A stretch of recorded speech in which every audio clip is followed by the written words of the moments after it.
capítulo 3 del versículo 7 al 30. Repito, hay un cambio, es Jueces, el capítulo 3 del versículo 7 al 30. La lectura se va a hacer en lo que es Reina Valera, como dije, ¿no? Jueces 3 del versículo 7 al 30. Vamos a dar un tiempo para que puedan buscar.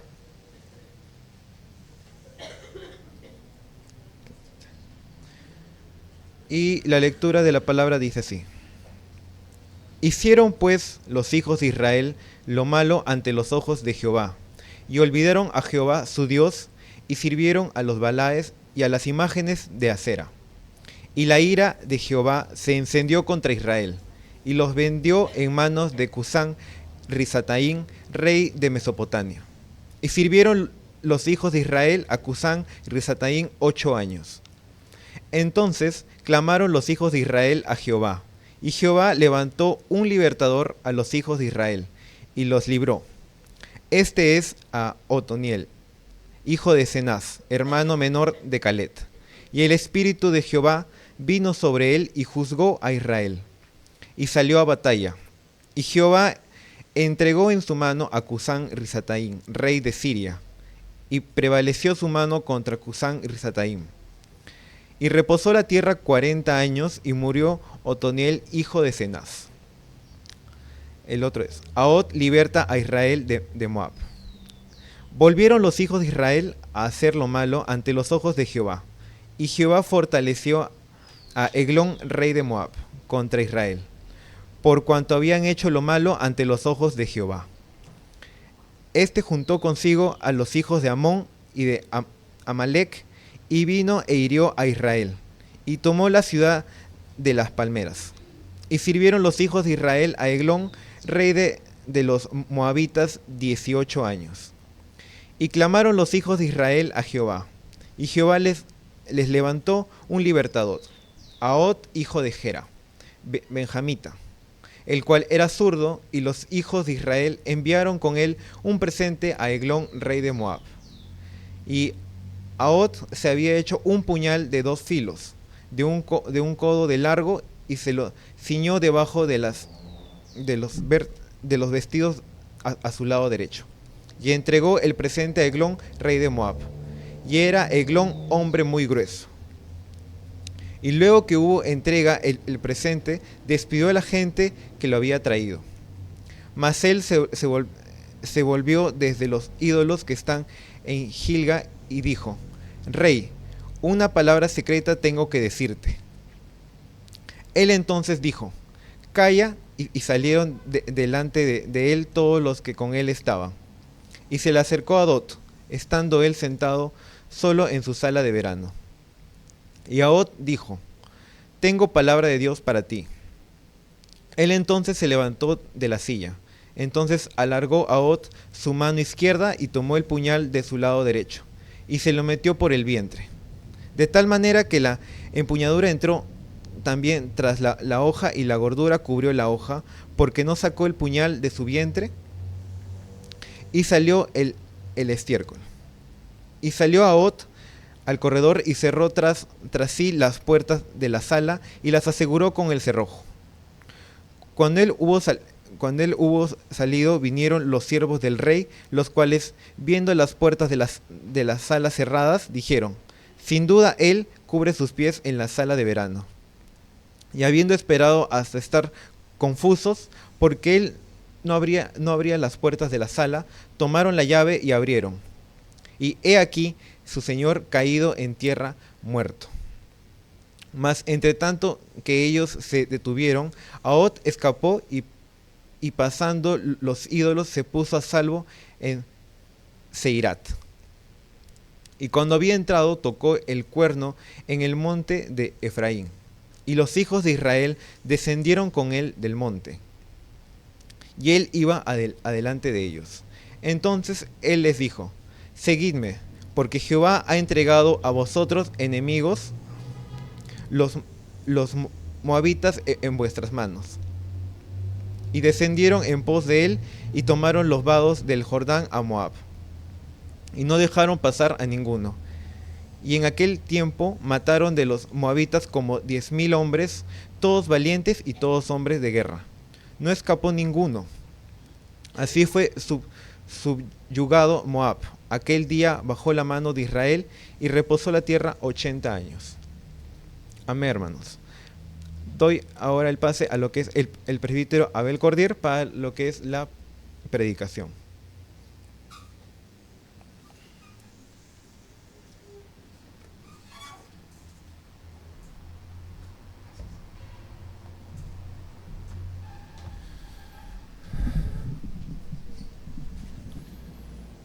Buenos días, queridos hermanos. Les saludo en el nombre glorioso de nuestro Señor Jesucristo, por quien estamos acá, domingo hoy, ¿no? Muchas personas, yo diría la mayoría, ahorita de repente están en la playa disfrutando las últimas semanas de sol, y otras personas quizás están durmiendo, descansando, la resaca del día sábado, y nosotros estamos acá presentes alabando a nuestro Señor, porque entendemos lo que el Señor Jesucristo ha hecho por cada uno de nosotros y no lo olvidamos.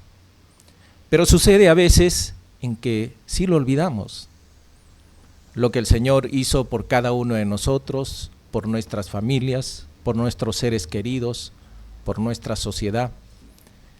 Y es lo que sucedió en el tiempo de Jueces con el pueblo de Israel. Si nosotros vamos al texto,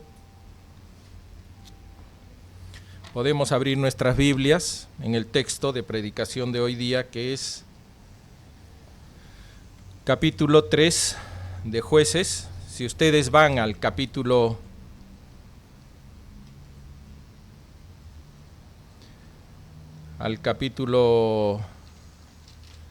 3, versículos 7 y 8, que predicó el pastor Nelson el pasado domingo. Y tocó 2 puntos, y el primer punto era del olvido, ¿no? Porque acá dice: hicieron pues los hijos de Israel lo malo ante los ojos de Jehová, versículo 7, y olvidaron a Jehová su Dios. Ustedes ven a veces sillas vacías y otras veces tenemos que aumentar sillas atrás para que entren todos. La pregunta es: ¿el pueblo de Dios se olvida de su Señor algunos domingos y antepone a su día otras cosas? Es lo que hizo el pueblo de Israel.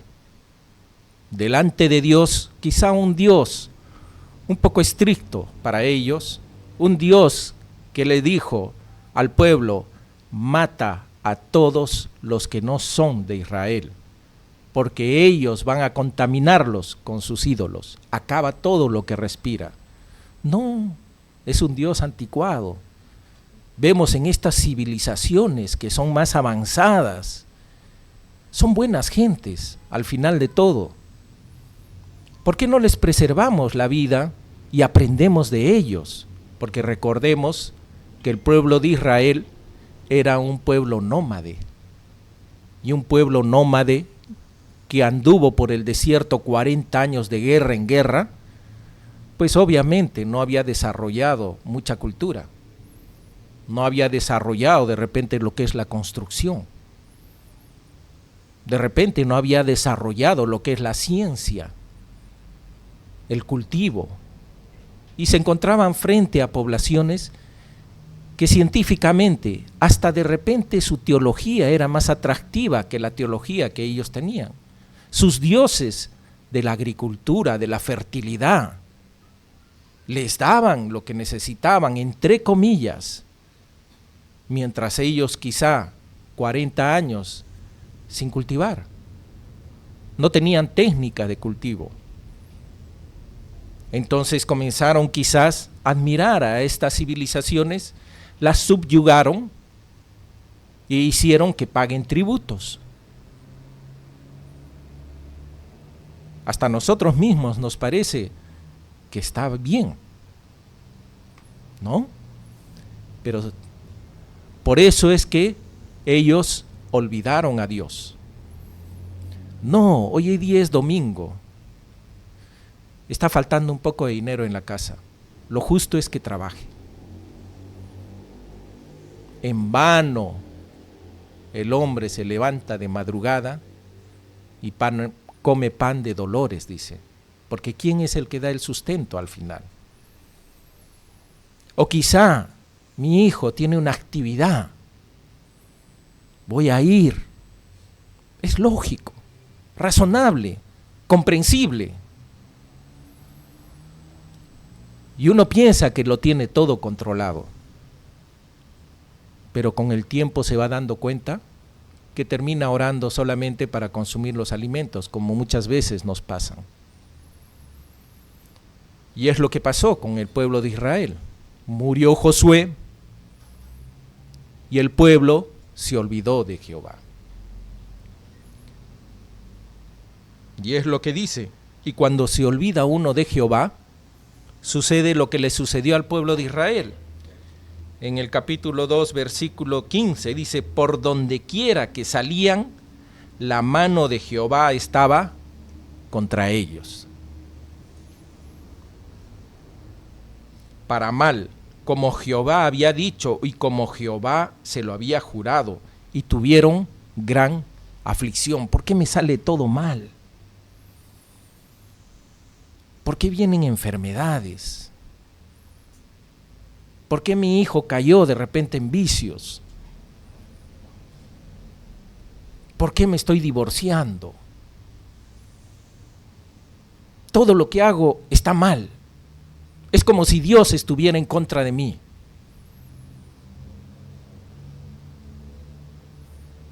La pregunta es, ¿Dios permite eso?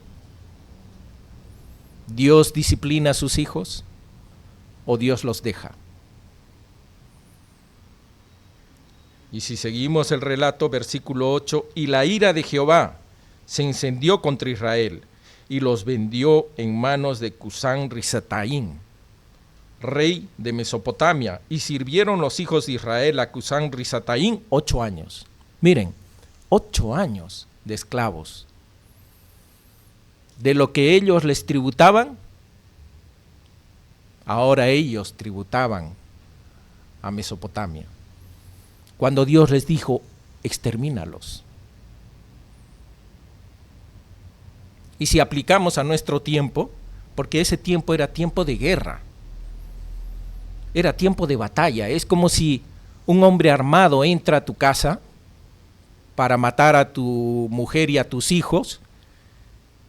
¿Qué tendrías que hacer tú? Defender. Y eso de repente implica matar a otra persona. Igual es en una guerra. Invaden tu patria, quieren quemar tus ciudades, quieren violar a tus mujeres, quieren exterminar a tus hijos. ¿Qué tienes que hacer?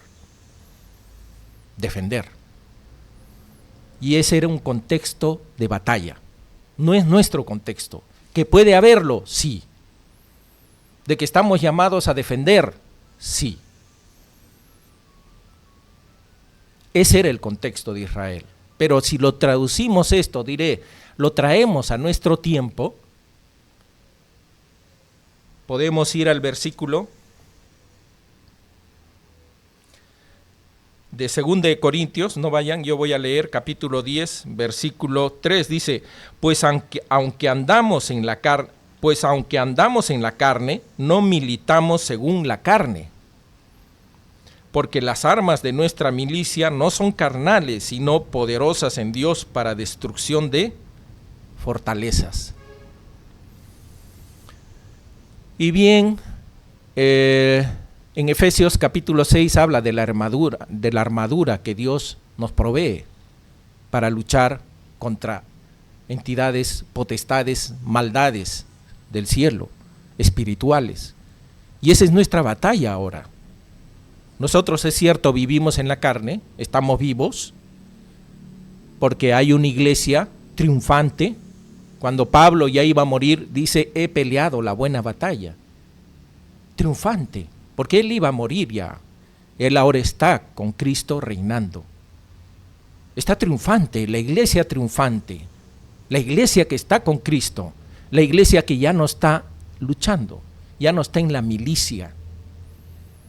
Y nuestra iglesia, en la que están los creyentes en la tierra, somos la iglesia militante, la iglesia que está en prueba, la iglesia que está en defensa, la iglesia que está en batalla contra el mal. Y a la cabeza nuestro Señor Jesucristo, a través de su palabra y a través de su Espíritu Santo. Si nosotros queremos entender este texto, que es muy dramático, es dramático, yo diría, es uno de los más dramáticos de todo el Antiguo Testamento, porque como habrán escuchado, se habla de un asesinato con espada, y hasta el hombre se defecó al morir. Es dramático, pero ¿qué enseñanza podemos tener de este texto? Porque la Biblia no es un cuento, la Biblia no es una novela, la Biblia es la historia de un pueblo.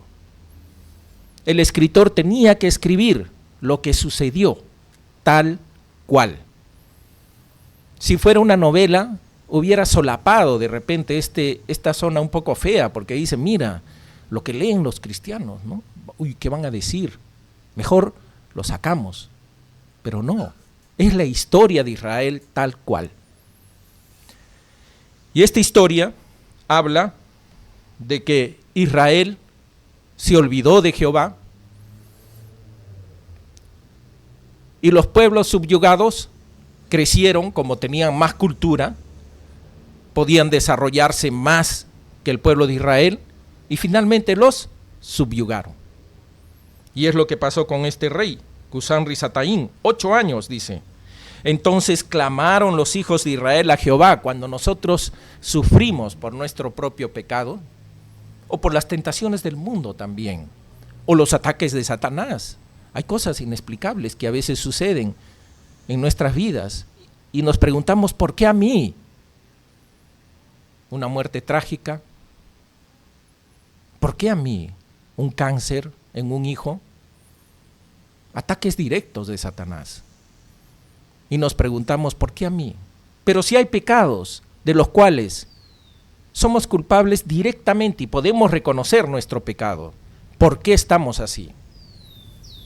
Quizá un alcohólico, un drogadicto, creyente, puede haber. Y se pregunta, ¿por qué a mí? Simple, porque tú abriste la puerta al vicio. O una persona que se divorcia, porque tú abriste la puerta a sacarle la vuelta a tu mujer. O una enfermedad, porque tú fumaste. Y hay tentaciones en el mundo, por eso es que somos una iglesia militante, estamos en batalla, es una batalla espiritual. Y va a haber, como dicen, caídos, heridos, desanimados, entusiasmados también.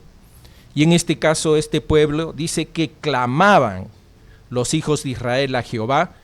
Y miren, Jehová es tan bueno que se olvidan de él, lo hacen de lado, no le hacen caso y claman a él y él les dirá, ahí está pues yo les dije, ahora arréglenselas. Ayer justo sábado mi hijo tenía un examen a la 1:30 en la Pacífico y yo lo levantaba a las 12, Eduardo, levántate, porque había estudiado hasta las 4 de la mañana, 5, entonces iba a dormir hasta el mediodía. Levántate, Eduardo, ya, yo pensé que se había levantado. Y subo a eso de las 10, estaba durmiendo. Bueno, yo tenía que venir a la iglesia a traerle el almuerzo a Ivonne, que estaba trabajando con Mariluz. Ayer de paso les digo, hermanos, estas hermanas han trabajado en la cocina, creo como desde las 12 hasta las 7 de la noche, creo, así duro y parejo. Y le iba a traer su almuerzo, ¿no? Estaba listo con mi lonchera y Eduardo de la ventana, papá, no llego a mi examen, llévame. Uy, Pacífico, es pues a 40 minutos, ida y vuelta. Y yo tenía que preparar la prédica y como viajé, tenía una semana muy cargada en la que tuve que ponerme al día en muchas cosas, entonces no tuve mucho tiempo para preparar y ayer era mi día clave. Y se presentaba una cosa tras otra, y total, agarré el carro y volamos, pues. Llegamos 1:32 y salió volando el carro a su examen, porque creo les dan 5 minutos para poder entrar. Muy bien, yo pude decirle en el carro, le dije, Eduardo, ¿por qué no te has levantado? No, me quedé dormido, estaba cansado. Entonces, ¿por qué no has tomado taxi? No, es que el taxi no corre como tú. Ya con eso me dijo, pues tú corres mucho. No me va a hacer llegar. Y realmente eran 25 minutos que faltaban y llegué en 27 minutos. Pero corrí, hermanos, porque iba a perder su examen. Y en el carro le dije, Eduardo, ¿por qué no tomaste taxi? Porque tú me haces llegar. Entonces le digo, la siguiente vas a tomar taxi. Pero yo ya le había dicho eso antes. Muy bien podía decirle, sabes, hijo, arréglate, es tu responsabilidad, tienes que aprender. Que suena bien, ¿no? Y así quizás debió ser, pero iba a perder su examen. Entonces el Señor Jesús nos dice, si ustedes siendo malos dan buenas dádivas a sus hijos, ¿cómo yo o el Padre no les va a dar el Espíritu Santo a quien se lo pida? Dios escucha a pesar de nuestro pecado. Dios escucha a pesar de que a veces nos avergonzamos de Él, porque es lo que hace con su pueblo. Acá vemos que clamaron los hijos de Israel a Jehová, y Jehová levantó un libertador a los hijos de Israel, y los libró. Esto es a Otoniel, hijo de Senat, hermano menor de Caleb. Y el Espíritu de Jehová vino sobre él, y como el Padre Celestial no les dará el Espíritu Santo a quien se lo pida. Solamente en una sociedad, en una institución, en una iglesia, se necesita una sola persona que doble rodillas y que pide el Espíritu de Dios. Una. Y de esto se trata todo, jueces. 12 personas que doblaron rodillas. 12 personas con sus características, con sus pecados, con sus vicios. Vamos a hablar de Sansón. Su vicio era la mujer, la vanagloria. Pero solo hace falta uno solo que doble rodillas. Y dice, y el Espíritu de Jehová vino sobre él, y juzgó a Israel, y salió a batalla, y Jehová entregó en su mano a Cusán Risataín, rey de Siria, y prevaleció su mano contra Cusán Risataín, y reposó la tierra 40 años, y murió Otoniel, hijo de Senat. Este es el primer juez. Y ahora empieza el libro de jueces. Empieza el libro de jueces, porque ¿cuántos jueces fueron en esos 400 años? ¿Alguien sabe? ¿Cuántos apóstoles hay? 12. Hubieron 12 jueces en esos 400 años, porque es más o menos del siglo XV, o sea, estamos hablando del año 1400 antes de Cristo, al siglo XI, más o menos al año 1000 antes de Cristo. Son 400 años desde la muerte de Josué hasta Saúl. Es un tiempo en el que no había profeta, no había patriarca, no había líder, hasta que apareció Saúl, el primer rey, la monarquía. Y por eso todo el libro se rige por el último versículo de Jueces. El último versículo en el capítulo 21-25 dice, y en estos días no había rey en Israel, y cada uno hacía lo que bien le parecía. Es como acá en esta iglesia no hubiera consistorio, y se levantan hermanos como líderes, y unos apoyan a ese hermano, otros apoyan a otro hermano, como dice Pedro, diré como dice Pablo, y hay los más espirituales, que no hacen caso a nadie y dicen yo solo hago caso a Cristo, pero no hacen caso a nadie, en realidad. Por eso dice, unos dicen son de Pablo, otros de Pedro, y otros dicen ser de Cristo. Una anarquía. Y esa era la situación de Israel. Pero Dios siempre busca una persona que busque su espíritu y lo levanta. Y esa persona reconoce la congregación, el pueblo, y lo nombra. Pero obviamente tiene que ser una congregación madura espiritualmente. Por eso es importante la palabra de Dios predicada a la congregación. La palabra de Dios edifica a la iglesia. La palabra de Dios hace madurar espiritualmente a cada creyente, para que ese miembro cristiano maduro reconozca o desarrolle virtudes para que sean reconocidos por la congregación y puedan elegir gobernantes realmente elegidos por una congregación madura. Y la misma congregación tenga la madurez para poderse dar cuenta si lo que se habla desde acá es la verdad o de repente se está manipulando. De eso vemos en muchas iglesias, manipulación con el objetivo de enriquecerse. Y como son iglesias totalmente inmaduras, no han sido edificadas por la palabra de Dios, son estafadas. Para vergüenza del nombre de nuestro Señor Jesucristo. Mal testimonio. Bueno, entonces en estos 400 años en el cual no había liderazgo en el pueblo de Israel, murió Josué, murieron los ancianos, ¿no? que estuvieron con Josué, y el pueblo se olvidó de Jehová.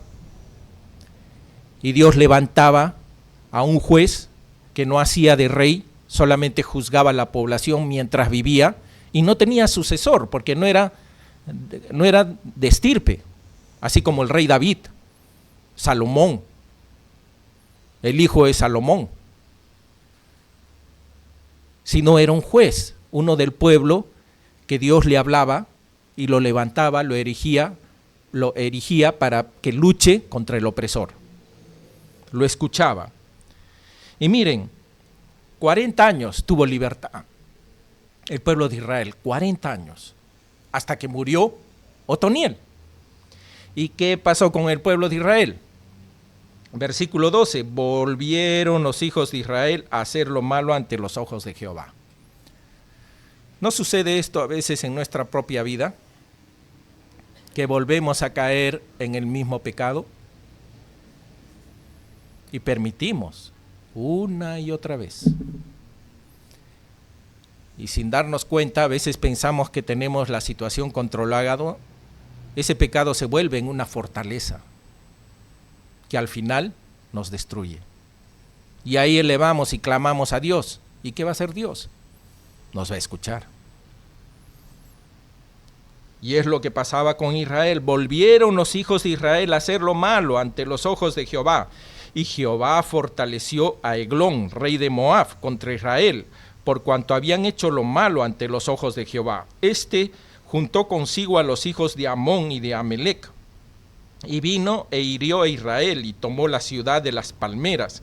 Y sirvieron los hijos de Israel a Eglón, rey de los moabitas, 18 años. Casi una generación, 18 años, es prácticamente, ¿no? Este Eglón era un rey gordo, como han visto, bastante gordo.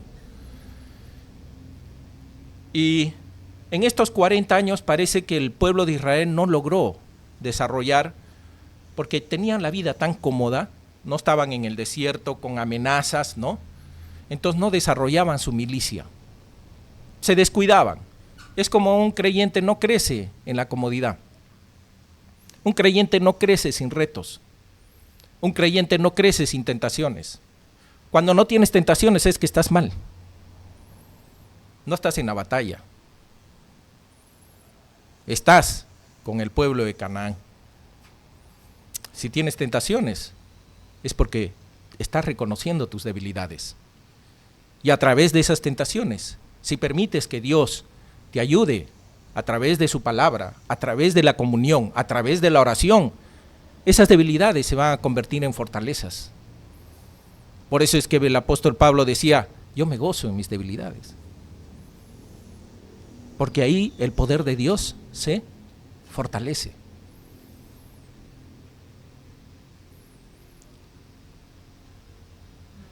Entonces 18 años fueron sometidos y parece que no desarrollaron una milicia, porque si recuerdan, Otoniel era guerrero, Otoniel era sobrino de Caleb, Caleb era guerrero, Caleb tomó Canaán con Josué y Otoniel era sobrino de Caleb, era guerrero, pero ya ellos iban desapareciendo, los guerreros.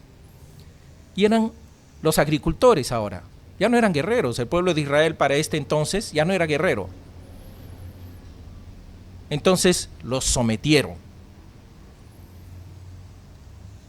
Y la pregunta es, ahora, ¿cómo libero al pueblo de Israel sin guerreros? ¿Cómo podrían liberar a Cuba sin guerreros? Si la milicia cubana es tan desarrollada que cuidaron a Maduro. Creo que murieron algo de 100, ¿no? Por cuidar a Maduro cuando Estados Unidos amenazaba Venezuela y al liderazgo de Venezuela. ¿Cómo saco del poder a Raúl Castro? Os habrán preguntado de repente, hay una novela bonita, La fiesta del Chivo, de Mario Vargas Llosa, que escribió de la dictadura de un dictador, Leonidas Trujillo. Leonidas Trujillo. Este dictador estuvo 30 años en el poder, República Dominicana, y en la novela se ve todas las averías que hacía, obviamente con el poder militar. ¿Quién se iba a meter con Trujillo? Era un abusivo. No solamente era un abusivo, sino inclusive traía jovencitas a la fuerza para desflorarlas. ¿Y quién iba a meterse con Trujillo? 30 años en el poder, hasta que unos militares, tenían que ser militares, planificaron su asesinato. Y seguramente lo planificaron de tal manera que lo lograron. Pero ahí hubo un levantamiento terrible, buscaron a los que habían asesinado a Trujillo, hubo encarcelamientos, ¿no? Pero ese país se liberó. Ahora la pregunta es, ¿quién toma a Maduro? ¿Quién levanta la mano? ¿O quién toma a Pinochet en Chile? Un hombre poderoso, general, protegido. ¿Quién destruye a Pinochet? Bueno, a Maduro lo sacó Estados Unidos, obviamente, ¿no? Pero lo sacó, como dicen, con 150 aviones sobrevolando Caracas. Dice con armamentos ultrasónicos, que dice el sonido hacía sangrar a los soldados, con una ciberbloqueo enorme, con tecnología de punta, y lograron sacarle a su esposa. Pero a Ot, ¿cómo mato a Eglón? O sea, ¿cómo libero a mi pueblo de Eglón? Es un rey protegido por la milicia. ¿Cómo llego a él? ¿Cómo me libero de este pecado que me asedia y no puedo contra él? ¿Cómo logro la libertad del pecado en mi hogar? ¿Cómo lucho con el pecado en mi iglesia?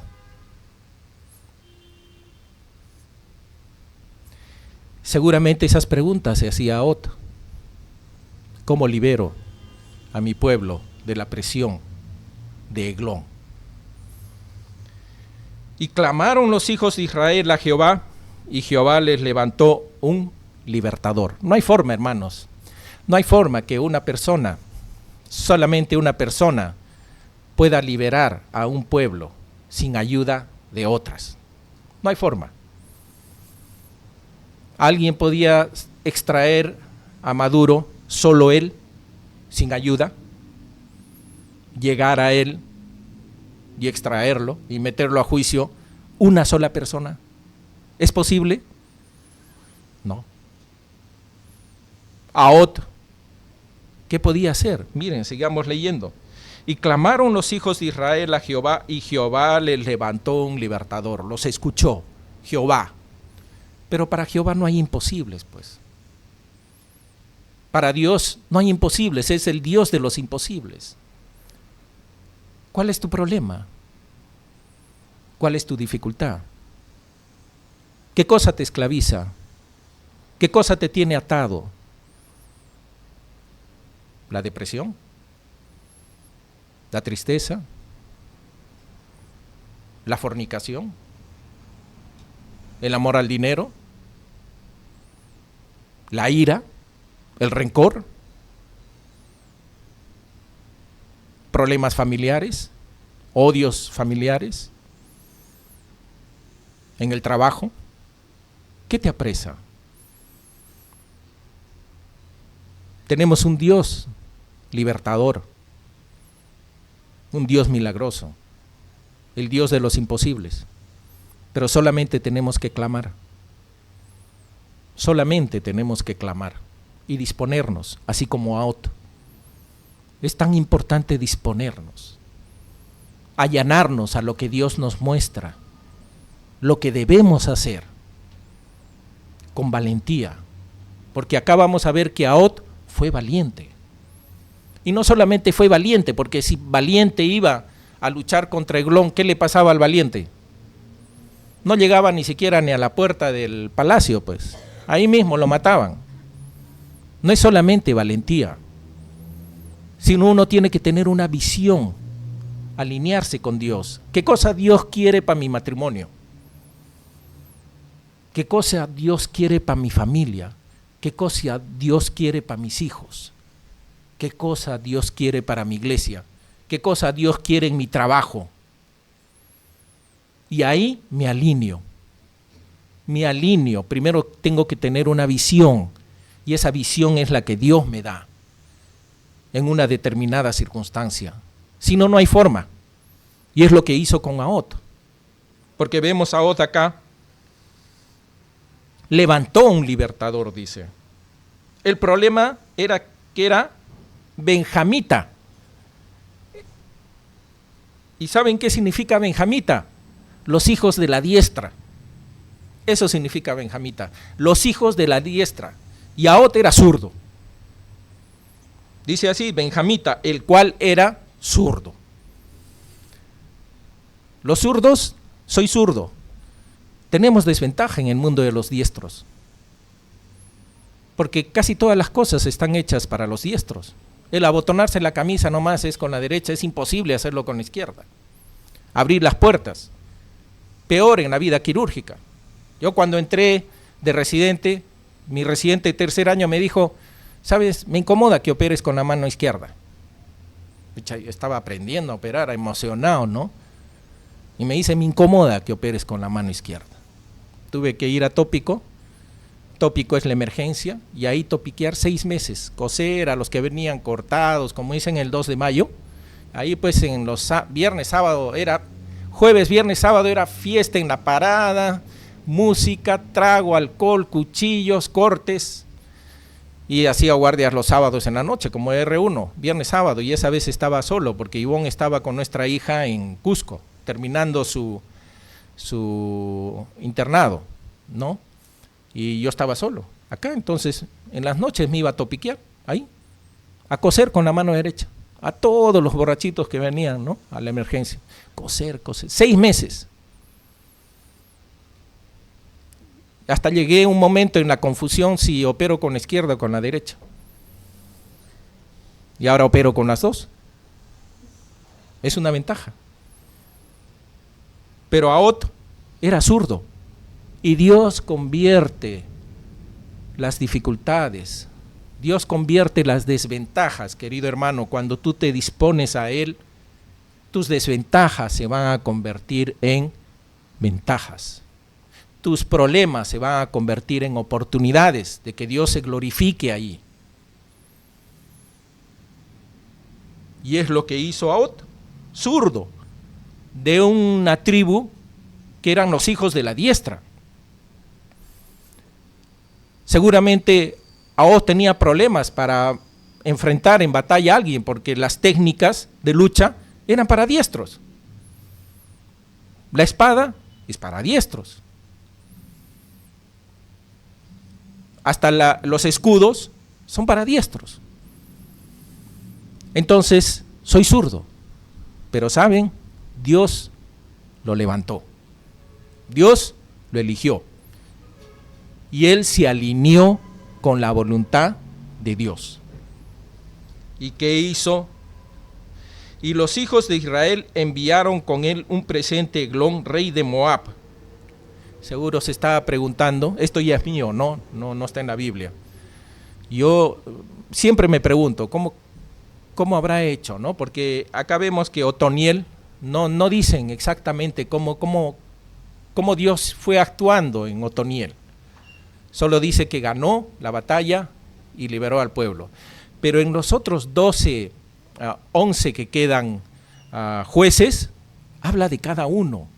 Y es una oportunidad para que nosotros podamos, o el predicador, vaya explicando las características de cómo Dios actúa en cada juez. Porque la palabra nos sirve para eso, para que nosotros aprendamos y sepamos cómo actuar en determinadas circunstancias de la milicia cristiana. Y en este caso, Ahot dice, tuvo la oportunidad, van a dar una ofrenda. La ofrenda obviamente era el tributo que el pueblo pagaba al rey.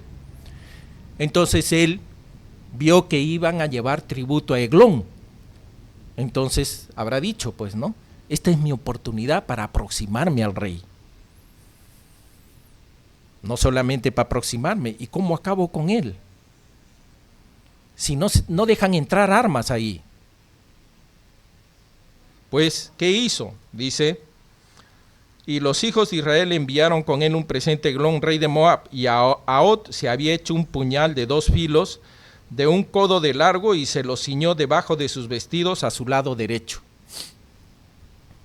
La revisión normalmente era al lado izquierdo, porque casi todos, 90% son diestros, 10% son zurdos. Entonces la revisión normalmente es al lado derecho. ¿Por qué? Porque la diestra saca la espada y no al lado izquierdo. Eso dicen los comentaristas, no dice la Biblia. Pero lo escondió al lado derecho. Y la espada no podía ser más de 40-45 centímetros. ¿Por qué? Porque la articulación llega a 45 centímetros y yo no puedo entrar cojeando con una espada que vaya desde acá hasta el suelo. Pues se van a dar cuenta, ¿no? Al caminar nomás.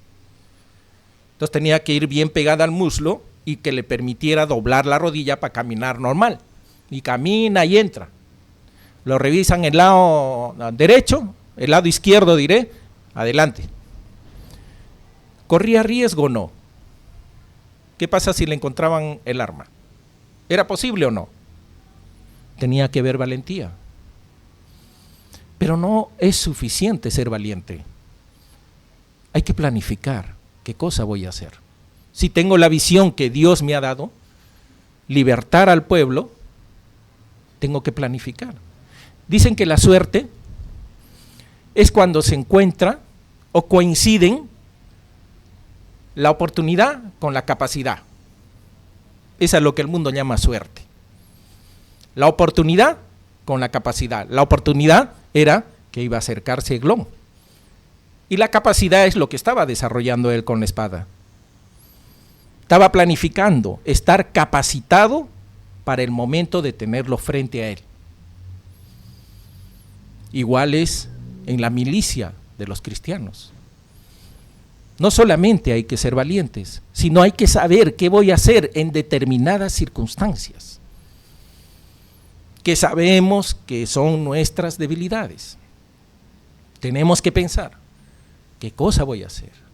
Si de repente llego tarde todos los domingos, tengo que planificar, algo me está obstaculizando. No solamente tengo que ser valiente de levantarme en la mañana y arrastrar a todo el mundo y llegar a la iglesia peleado, sudando, no. Hay que planificar. En el trabajo igual.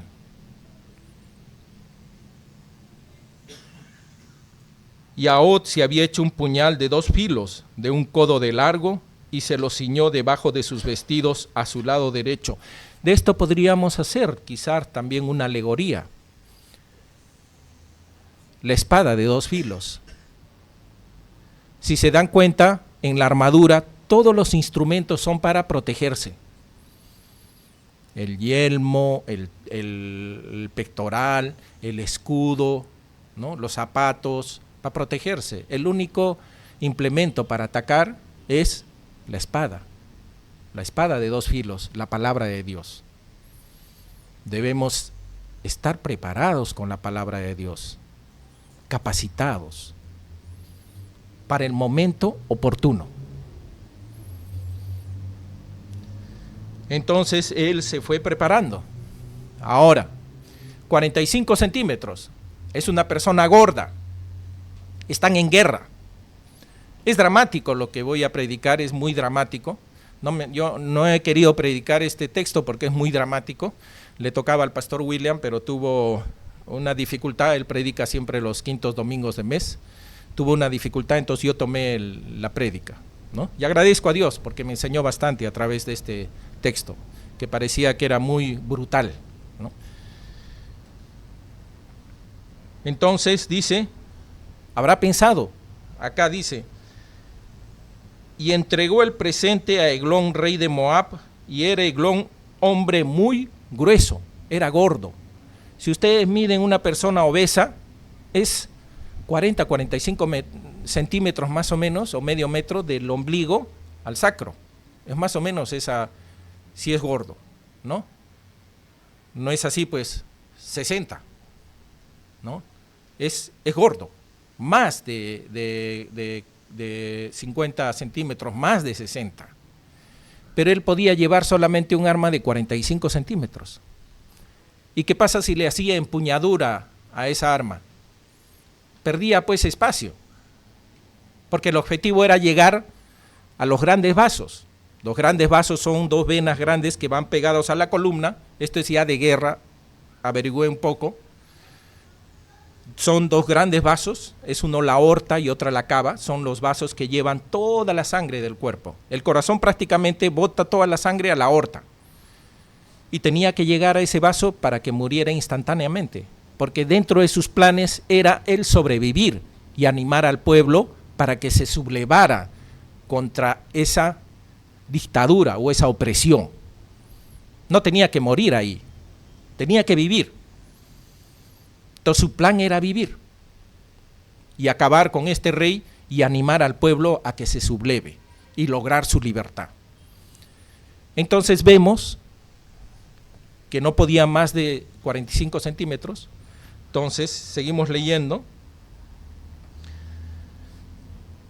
Y entregó a Eglón, y luego que hubo entregado el presente, despidió a la gente que lo había traído. ¿No? Porque no debe haber pues gente. No, tienen que irse, tienen que estar a solas con el rey.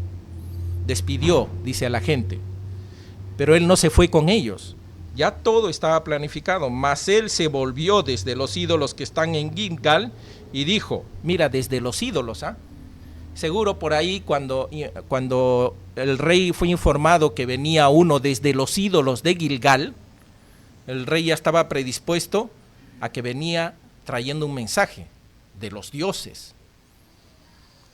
Y le dijo, rey, una palabra secreta tengo para decirte. Miren, rey, vengo de donde están los ídolos y traigo una palabra secreta para ti. Él entonces dijo, calla, porque obviamente en ese tipo de estructuras de milicia puede haber traidores. Y si es un mensaje secreto, tengo que escucharlo solamente yo. No puede escuchar el general, el otro general, y llevarlo eso al pueblo o a la milicia. Hasta eso planificó. Dijo, calla, le dijo el rey. y salieron de delante de él todos los que con él estaban. Y se le acercó a Ahod, y estando él sentado solo en su sala de verano, ya solo, estaba sentado, y no le va a ir a cuchillar sentado, pues porque es muy gordo, no llegaba a donde quería llegar. Y Ahod dijo: tengo palabra de Dios para ti. Él entonces se levantó de la silla. Entonces alargó Ahod su mano izquierda, porque obviamente no esperaba un ataque con la mano izquierda, porque él también posiblemente era guerrero, y tomó el puñal de su lado derecho y se lo metió por el vientre, de tal manera que la empuñadura entró también tras la hoja. O sea, lo había diseñado de tal manera que la empuñadura tenía que entrar también, si no, no llegaba a la zona vital, y no podía una espada más de 45 o 50 centímetros.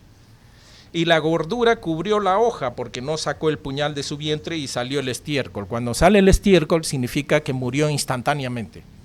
Cuando una persona se desmaya de golpe, han visto que a veces se hace deposición, o han escuchado, ¿no es cierto?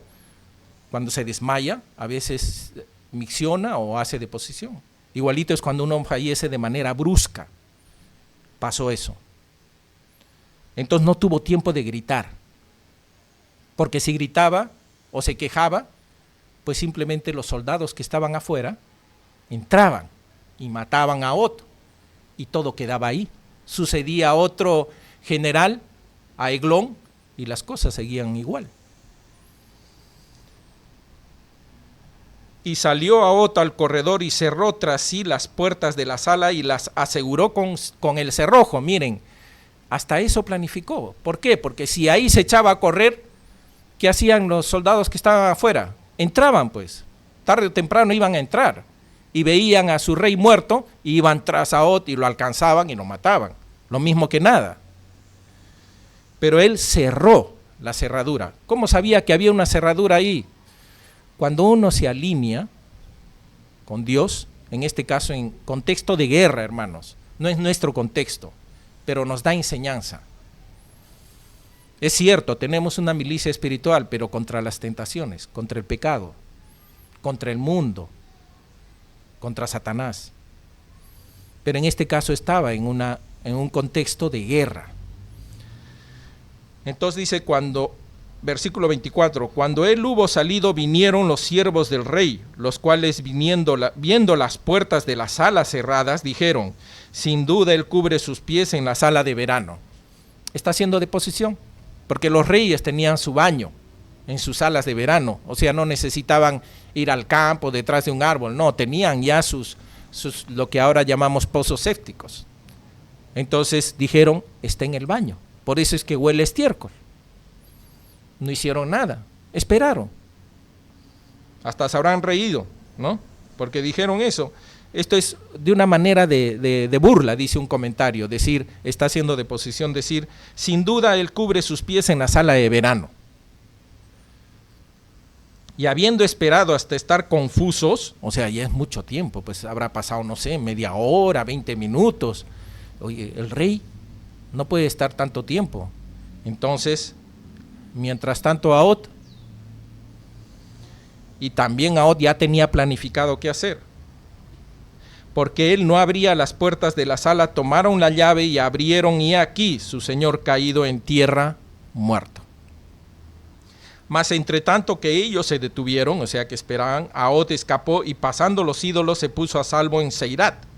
Y cuando había entrado, tocó el cuerno en el monte de Efraín, y los hijos de Israel descendieron con él del monte, y él iba delante de ellos. Ese era su plan. Su plan era ganar psicológicamente con la muerte de su rey, y él mismo guiar a la batalla. El que mató a su rey solo, porque en ese tiempo era así, era mucha guerra psicológica. Un solo hombre vino acá y mató a nuestro rey delante de todos y ni se le vio. Seguramente aparece, desaparece, tiene poderes, es un hombre excepcional, y ese hombre está dirigiendo eso, ya psicológicamente están destruidos. Es como Gedeón, Dios le guió a hacer eso con 300 hombres. Ya vamos a ver a Gedeón, no sé a quién le toque predicar, cómo Dios usó lo que es la psicología en la batalla.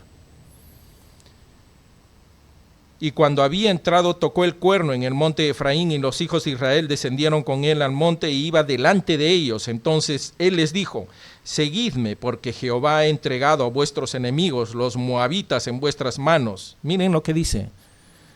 Yo lo hice, yo lo logré, Dios lo hizo.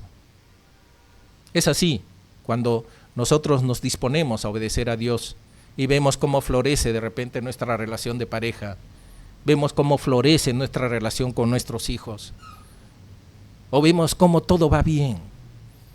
No me refiero a prosperidad, me refiero a paz dentro del hogar, a paz en el trabajo, prosperidad en el trabajo, paz en la iglesia. Vemos que va bien, no hay confrontaciones, no hay luchas, no hay divisiones. Dios lo hizo. Dice: Jehová ha entregado a vuestros enemigos, los moabitas, en vuestras manos. Y descendieron en pos de él y tomaron los bajos del Jordán a Moab, y no dejaron pasar a ninguno. Y en aquel tiempo mataron de los moabitas como 10,000 hombres, todos valientes y todos hombres de guerra. Miren, 10,000 hombres de guerra, por cuestión de un liderazgo, motivados, mataron a 10,000 hombres de guerra. No escapó ninguno. Y así fue subyugado Moab aquel día bajo la mano de Israel, y reposó la tierra 80 años. 80 años de paz. 2 generaciones. Solo por un hombre que dobló rodillas, un hombre que se dispuso, un hombre valiente y un hombre que planificó, pero sobre todas las cosas tenía una visión. La visión que Dios quería para su pueblo: libertad. Y esa gran libertad tenemos a nuestro general, a nuestro Señor Jesucristo. Él va adelante siempre. El Padre tuvo una visión: hacernos libres del pecado. Y se lo encargó a su Hijo. Y Él nos libertó. Y quiere Él que nosotros lo sigamos a Él, lo imitemos a Él. Y la única forma que podemos hacer eso es leyendo su palabra, orando, participando sanamente de los sacramentos y de la comunión en la iglesia. Que el Señor bendiga su palabra.